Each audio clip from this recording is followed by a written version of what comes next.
大家好，歡迎大家收睇 Finance Up 財經頻道，我係 Dicky 黃德基，係盈立證券嘅研究部執行董事，亦都係咧主理呢個 Finance Up 嘅財經頻道嘅。今日4月9號星期四，歡迎大家嚇。喺咧過去嗰48小時咧，環球金融市場風起雲湧。直情叱咤風雲萬變嗰隻，咁所以咧都真係要睇實個市況嘅。咁好啦，喺大家咧睇緊我而家呢一個播出嘅呢一個錄影嘅時間咧，咁希望大家都俾個 like 我啦。咁同埋第二咧就係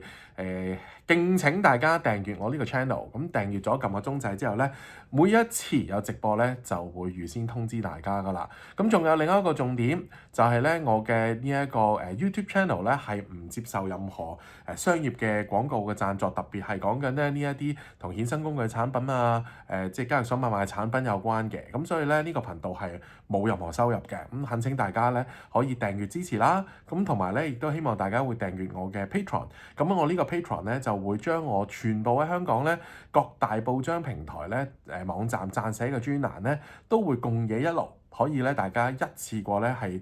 先睹為快睇得到㗎，因為我近期咧都寫多咗啲新嘅專欄啦，包括《東方日報》啦，同埋咧《經濟日報》嘅，咁希望大家多多支持啦。咁好啦，咁開始今日嘅內容啦。恒生指數咧喺而家呢一刻咧，即係我錄影嘅呢個時間咧，大概咧就係有即係80零100點到嘅跌幅，唔係跌得多嘅。話晒尋日咧都有個比較明顯嘅反彈，咁而恒指咧嘅跌幅只係0.31%，不過科指咧個回落嘅幅度大少少，大概咧都係1%左右到。咁當然啦，過去嗰真係一兩日咧，成個金融市場咧真係可以話係即係風起雲湧啊嚇！由特朗普言之鑿鑿、口口聲聲話真係咧呢一個即係話文明啊都可以瞬間被摧毀。喂，佢即係講呢啲字眼嘅時間咧，都真係令到市場有個幾驚嚇嘅感覺嘅，因為佢話 Our whole civilization will die tonight。如果傾唔掂數嘅話，但係點知傾掂？即係佢講完呢一啲即係都令到市場幾驚嚇嘅消息嘅時間咧，就峰回路轉啦。峰回路轉嘅情況咧就係2個鐘頭之內咧，就竟然由咧呢個文明都會被摧毀咧，就變成停火2個星期，即係完全唔同晒啦。所以咧由尋日嘅美股嘅期貨到日韓嘅股市，到港股已經顯著反彈。尋日咧美股亦都咧一如市場嘅預期咧，有個即係好大幅嘅回升嘅。而且個表現咧，亦都係唔錯嘅。講緊咧，尋晚嘅美股咧 S&P 500指數升165點啦，升幅咧有成2.51%嘅喎。咁咧而咧呢一個道指更加升成1325點，升幅咧有成2.85%，即係都相當之勁啊嚇！咁當然啦，咁而家咧就憧憬緊咧就話美伊兩國咧就係停火。咁而停火咧嘅期間咧，咁嚟緊咧就係美國咧就會同呢一個伊朗咧就進行談判嘅。咁而家咧就都好多市場嘅傳聞嘅，都唔知真定假嘅，即係正所謂難分真與假，係咪先？正所謂人面都多險詐啊嘛，好似 Sam 嘅舊歌話俾大家聽。咁而家咧就講緊咧就白宮咧就係講啦，就係副總統曼斯咧就會率團禮拜六，本來禮拜五，而家禮拜六都唔知禮拜五定禮拜六啊，總之 weekend 啦，就去咧呢個伊斯坦堡就同伊朗咧舉行呢一個首輪嘅會談。又係嗰句啦，伊朗派咩人去都唔知㗎，因為而家邊個係即係話事都唔知。內塔尼亞胡被擊殺之後，佢個仔咧嗰個嘅健康嘅情況亦都存疑，從來咧都冇公開會過面，咁所以咧淨係呢件事咧已經係充滿變數啦。邊個去都係一個問題。咁仲有啦，特朗普就話啦，所有同呢一個即係伊朗支持佢哋提供武器㗎啦，呢啲國家咧就會徵收50%嘅關稅，即係繼續用關稅嘅脅迫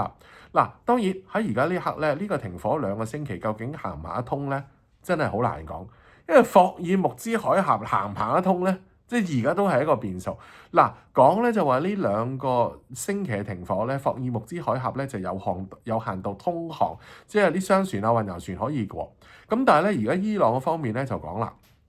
就咧要收呢個通航費。咁如果係油輪即係唔係去旅行嗰啲油輪，係運原油嗰啲油輪。咁呢啲油輪通航咧就要每桶嘅原油咧就收$1嘅通行費即係即係嗰啲90年代古惑仔電影嗰啲保護費咁啦。咁仲有咧就用比特幣嚟結算喎。嗱，即係咧好有創意啦呢單嘢。咁但係咧仲話咧就每日就限12隻嘅啫。嗱，當然啦，美國就話冇可能啦。停火嘅大前提咧係唔可以收通航嘅費用。咁即係傾唔即係呢樣嘢已經傾唔掂啦。咁即係話又唔俾得通航，又唔收得通航費，但係呢個又鬆通航費先可以通航。咁即係霍爾木茲海峽仍然未能夠通航，咁即係點樣？咁即係個能源危機同個問題咪仍然存在啦。嗱，前幾日咧，前一兩日咧，我就喺專欄度寫，亦都尋日都同大家講，就係而家一個最大嘅問題咧，就係原油嘅價格現貨咧係遠高於期貨嘅嚇。反映啲乜？就係話，喂，你期貨反映緊下個月交割，話幾個月之後，幾個月大家可能會憧憬住場仗打完啦。喂，咁但係而家要入油啊嘛，啲飛機要用油啦，啲車要用油啦，係咪？咁但係而家供應係的而且確短缺啊嘛，所以就出現咗一個現貨比起期貨高好多嘅情況。呢個係一個絕對唔理想嘅狀態，因為而家講緊係危險經已在前面，能源短缺嘅危機係從來都冇歇息過。所以呢件事咧，我話俾大家聽就係而家呢一刻咧，市場嘅樂觀情緒咧，你問我咧，我就覺得即係已經叫反映咗，因為嗱最基本嘅一個概念啦，我個人睇法，即係無論你港股又好，你美股都好，一日嘅國際油價落唔翻去戰前嘅水平，個股票市場亦都一日好難重越打仗之前嘅水平。呢個就係一個好簡單嘅概念，所以反彈係絕對有。喂，一憧憬停戰就梗係彈㗎啦，唔通等你真係停火先嚟彈咩？股票市場永遠都係快速，但係而係敏感，甚至乎有陣時係會過度敏感嘅。大家要咀嚼下我呢番説話嘅即係嘅概念。咁好啦，咁跟住咧就亦都咧有幾樣嘢都值得關注嘅，就係話對上一次聯儲局嘅議息會議，咁當然維持利率不變啦。咁雖然咧阿鮑威爾就派咗少少鴿出嚟啦，咁但係咧喺今次嘅議息會議當中咧，亦都反映到啲官員咧對於呢個2%嘅通脹目標咧睇嚟都難以達到嚇，甚至乎咧喺美伊衝突裏邊咧令到物價大幅上升咧，亦都好可能嘅。要重新考慮咧呢個加息嘅預期，咁即係話鮑 Sir 就放鴿，但係咧啲聯儲局嘅官員整體開會嘅時間咧，仍然咧係有一定程度嘅擔憂嘅。OK，咁呢個係暫時都未能夠改變，咁所以都係嗰句啦，即係今日咧就叫做明顯地咧，呢一個。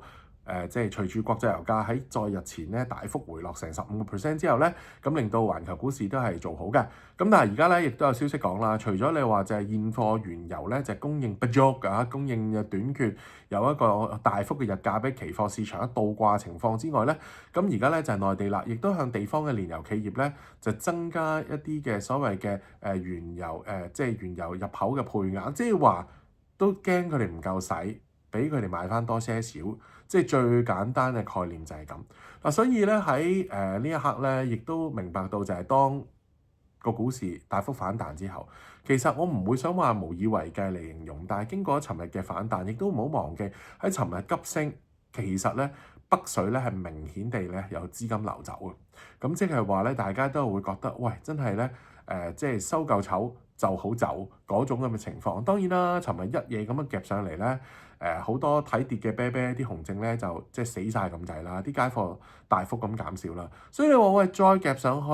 去到26,300點，我認為咧呢個水平嗰個阻力咧，即係恆指嚟講啊，係非常非常之咁大。尋日北水淨流出咧就216億，嗱當然我唔係話好淡。但係咧，我都會想提醒大家就係話，好急升過後就反映咗呢個停戰嘅憧憬，但係而家只係停火2個星期嚇，唔係停戰，大家一定要搞清楚呢個概念。咁當然個股市反彈係合理，但係彈到嚟呢個水平，我個人認為咧就叫做反映咗呢一個所謂嘅暫時停火2星期嘅預期。咁同埋而家咧。講緊咧呢個霍爾木茲海峽仍然未能夠通航咧，據講咧仍然咧有800幾艘嘅呢啲船隻咧係仍然滯留嘅，咁而部分亦都係啲運油船，所以即使你話而家叫做暫時停戰都好，唔係一個真正嘅停火。嗱，仲有咧就係話喺而家呢一個即係美伊嘅呢個停火方面咧，中國外交部就話佢哋都做咗一啲斡旋嘅工作，先至可以而家喺即巴基斯坦嗰度即係有一個即係談判啦。咁但係亦都唔好忘記另外一個關鍵嘅重點咧，就係以色列嘅角色啦。嗱，呢場仗咧係美國同以色列開戰先嘅，就係打呢個伊朗。咁而伊朗咧，亦都有好多佢嘅朋友嚇，包括胡塞武裝嚇，包括真主黨。大家可能都會留意到新聞，就係而家呢一秒鐘咧，以色列咧針對喺呢一個黎巴嫩真主黨嘅呢啲攻擊咧，其實從來都冇停過。而美國同伊朗嘅呢個談判咧，亦都冇以色列份嘅啦。對於以色列嚟講咧，就有啲騎虎難下啦。嗱，一方面即係佢哋亦都係繼續咧就係軍事行動針對黎巴嫩啦。咁除咗有平民百姓傷亡即係慘重之外咧，咁亦都明顯地啦，而家對於以色列國內咧，對於反內塔尼亞胡嘅聲音好大。嗱，一方面有好多人都話反戰唔想打啦，定係另一方面咧就會覺得喂，咁即係點啊？你同美國一齊打，而家美國要傾談判唔使你喎，咁你以色列即係吔招啦，講得白啲係咪先？咁所以咧喺目前而家呢一秒鐘咧，仍然充滿變數，就因為話美伊停火2個星期，但係而家唔係零星嘅一啲嘅炮火啊！而家係以色列仍然猛烈攻打緊真主黨啊！呢個係新聞片段或者新聞睇到嘅嘢。好啦，咁而第二樣嘢就係而家呢一秒鐘，伊朗對於海灣國家嘅一啲軍事嘅脅迫，甚至乎軍事行動，甚至乎啲襲擊咧，仍然係無日無之啦。即係話就話停火2個星期，但係呢個停火只不過係慢咗落嚟啦，暫緩一陣啦，同埋即係冇打到 bling bling 咁解嚇，但係唔係真係歌舞升平，完全係停止咗呢場戰爭。嗱，仲有另外一個好重要嘅關鍵一點咧，就係話國際油價而家升咗上去之後咧，就算你話停火真係有望去落實都好，好難落翻去原有嘅水平，而現貨亦都好難落翻去水平，因為而家霍爾木茲海峽通航仍然係一個好大問題。就算我哋想講啊，真係打完通航得到啊，其實而家國際能源嘅價格高企，同埋呢個即係話供應出現咗呢個短缺嘅危機，係唔會一下子可以修復嘅。第一，卡塔爾個液化天然氣廠唔會3幾個月可以搞翻掂，呢個第一點。第二，而家全球大部分呢啲 OPEC 嘅國家，因為原油唔能夠通航滯留，而亦都因為咁樣，佢哋大幅減產嘅幅度咧，講緊去到呢個月係超過1000萬桶，要恢復翻呢啲產能，又係唔係一時三刻嘅，所以都係嗰句，樂觀嘅情緒過後，亦都會再重燃悲觀嘅情緒。咁所以咧，如果你問我喺呢秒鐘咧，我會覺得大家一定要 enjoy the moment，或者係咧香港即係平安就是福。第二就係話，當有一個停戰嘅憧憬嘅時間，股票市場永遠不等人，一定大幅上升，一定即時反應，油價大幅回落，股市大幅反彈。但係基本上咧，喺目前而家呢一秒鐘咧，就咁講喺即係霍爾木茲海峽而家通航嗰個問題，以至到整體地緣政治嘅局勢之持續不穩咧，我會認為唔係完全可以徹底解決，而家只不過係暫緩呢個問題，拖延2個星期，而仲有呢2個星期可以同大家講，一定係充滿變數。你諗下，特朗普話要一個文明被摧毀，2個鐘頭就變成停火2個星期。你諗下當中係有幾多變幻可以發生？咁而當然啦，特朗普永遠都係一個麻煩製造同埋一個金融市場動盪嘅製造者嚟嘅。呢樣嘢完全冇任何貶義，呢個只係客觀嘅陳述。因為大家都會睇到，如果你明明我當你啲僆嘅真係同伊朗傾緊，又或者 OK 美國通過一個第三方中間人斡旋下同伊朗傾緊，你又點會喺傾緊嘅過程裏邊咩文明被摧毀呢啲咁嘅言論呢？係咪先？肯定係傾緊㗎啦，唔會話喂文明被摧毀喎，pick up call 先，可以同你傾2個鐘，2個鐘就傾掂嗱。所以咧，即係其實成件事咧都係好匪夷所思。但我想話俾大家聽，打起仗上嚟咧就係咁嗱。當然而家即時嘅反應就係話一啲原油敏感度高嘅行業即時反彈啦。咁而日前嚟講咧，亦都好多我哋香港嘅科技類嘅股份做好嗱，我仍然睇好嘅。你話 BAT、騰訊、OK、百度、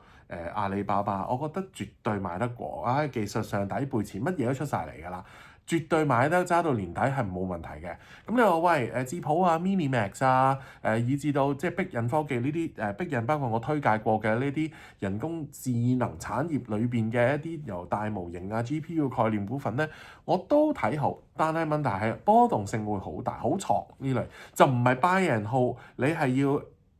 enjoy 嘅 volatility 嚇。因起佢好大波動好挫，你可以投機炒賣好多轉，但係就唔係好似 BAT 咁買完你可以喺呢啲水平 hold 住先，我都覺得問題不大。咁至於你話通脹嘅預期咯噃，可以話俾大家聽，其實咧就算真係停戰都好啦，通脹嘅預期唔會降溫嘅，聯儲局都未必今年有點樣好多減息空間，甚至乎冇嘅。原因就係能源嘅呢個價格會係高企。甚至乎供應會短缺，就算停戰都唔會即時可以完全修復呢一個嘅破壞性。大家一定要明白呢一點。咁但係冇緊要，股票市場就係波動，股票市場就係即時嘅反應，股票市場就係會反映一啲未來未發生嘅預期，即時會有個好嘅表現俾你喺停戰嘅憧憬下。咁所以我個人仍然相信26,000到26,300呢100-300點嘅一個嘅區間咧，係成為咗一個好大嘅一個阻力，係一個好難突破到嘅防線。因為你要再突破呢個位置，翻去呢一場5個多禮拜嘅仗之前嘅水平咧，其實都談何容易。因為對最後個結論就係話，國際能源嘅價格高企咧，其實對全世界嘅經濟都有影響。只不過可能大家會客觀地事實會覺得，對於我大中華地區嘅影響比較細。但係應該咁講啦，燃油附加費都加過幾轉啦，國泰航空都全球航空公司都受累。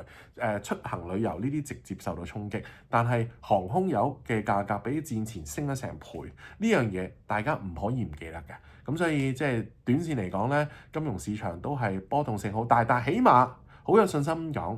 ，24,200可能係短期低位，24,700即係我之前個黃金比率38.2調整嘅幅度，呢度試咗考驗咗好多次，守得住，上得翻嚟250天線係好靚仔㗎啦，已經係非常之良好。只不過係急升同大幅反彈過後，去到26,000到26,300呢300點，可能阻力就會比較大少少。即係話短期未必可以衝穿26,300。我唔係話大家一定要去到26,300就做淡，但去到而家呢啲接近26,000、26,300嘅水平咧，亦都不適宜過度地即係相信個市仲有好多上行空間而入太重貨呢個就係我嘅勸喻。好啦，嗱今日嘅內容就到呢度咁啊，聽日我未必有時間同大家 live 啦，咁但係咧下個星期同樣大概中午下午嘅時間咧，都會同大家傾偈嘅。咁啊，最後呼籲咁嚟緊咧，我嘅課堂講緊咧呢一個嘅4月嘅29號，即係其實3個星期之後係啦噃，正式開課。咁咧今次繼續同正向書院合作啦，有持續進修基金嘅資助啦。咁學費咧係只需要咧9,420蚊，係2個多月嘅一個課程。仲有我呢個課程咧係唔係淨係有持續進修基金咁簡單，係資歷架構第3級嘅證書課程，等同於中學畢業嘅文憑嘅。OK， 咁所以咧呢一個係即係一個證書嘅課程嚟嘅。咁當然內容咧就好全面啦，由點樣去建構一個長期即係穩贏嘅投資組合，到點樣提升個人短期投機炒賣嘅一個技能，以至到咧點樣去判斷環球地緣政治嘅風險貨幣政策以至到咧資金嘅流向即係講緊例如好似利差交易等等，同埋各類型嘅資產點樣操作，包括股票、期貨以至到衍生工具，包括備兌認股證、牛熊證等等。咁仲有咧就係 MPF，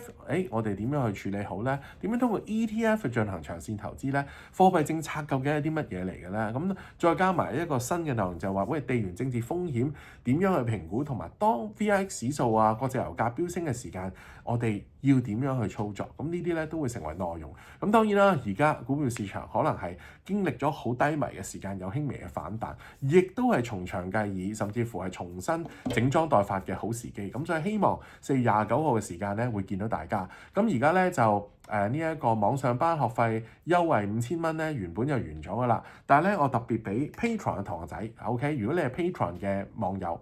，5,000蚊嘅網上班嘅優惠咧係特別開放去到今個禮拜日 ，OK， 開放到今個禮拜日。咁如果大家想報呢一個面授班或者係查詢任何內容咧，可以揾Leo，就係21163060。21163060，咁呢個咧就係阿 Leo 嘅電話嚟嘅，咁我係隨時 call 佢啦。咁跟住咧就仲有一個 WhatsApp 嘅熱線，咁咧我都 post 咗上網噶啦，亦都可以睇我今日嘅呢個內容嘅簡介裏邊咧都會見到嘅。咁睇翻下先嚇，21163060咧就係阿 Leo 嘅電話啦。咁當然可以電郵俾我啦，就係 financeupcourse@gmail.com 一個字串晒出嚟 financeupcourse@gmail.com。咁仲有咧就係可以咧就係有呢一個